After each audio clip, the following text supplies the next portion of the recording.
From a child prodigy to now a star, Khadija Bunny Shaw is living her dream. The 22-year-old has already ticked one of her goals off her list, having represented the Reggae Girls at this year's FIFA World Cup. You grew up wanting to be in a position where you can say to yourself that, I want to be beside the greats, playing beside the greats, competing against the greats. So, you go in there, being in that atmosphere and that environment, it's a great feeling, and it also develops you as a player. So I'm sure not just for me, but for my teammates as well, I'm sure they can attest that it was a great experience. It's chills, from the moment you walk out on that pitch, you hear all the people that came out to support you, from the moment they see the colors, Standing out there and hear the national anthem for the first time at a female women's World Cup is just an unbelievable feeling, and, as I said, you want to be in that environment, and by the hard work and dedication and the sacrifices that we've made as a team, it's just our reward, and at the end of the day, all I could say, we're grateful for it. I would say the first game against Brazil was the hardest because, it's our first game, and I'm sure Jamaica loves Brazil because even at the Men's World Cup, I'm sure half of Jamaica, supports Brazil. But I would say Brazil would be our toughest game because we didn't know what to expect. Most of the girls were nervous, it was still fresh in our minds that we're here at the World Cup. So, Brazil was our hardest game, and then Italy, the coaches made some tactical changes,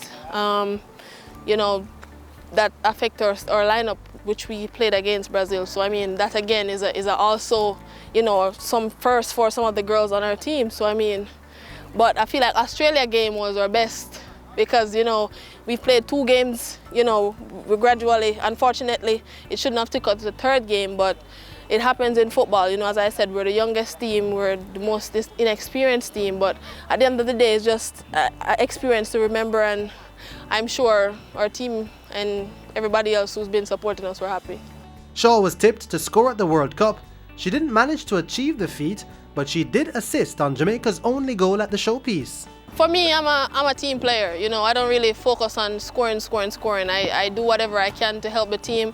If that means make a tackle, make a play, make an assist, make a pass, whatever I can, as long as we are happy with our performance at the end of the day. That's how I feel satisfied. Of course I score goals, but at the end of the day, sometimes it's not all about just scoring for yourself. Sometimes it's a collective effort. And we got 1 goal at the World Cup, thankfully, but it was a collective effort, as I said.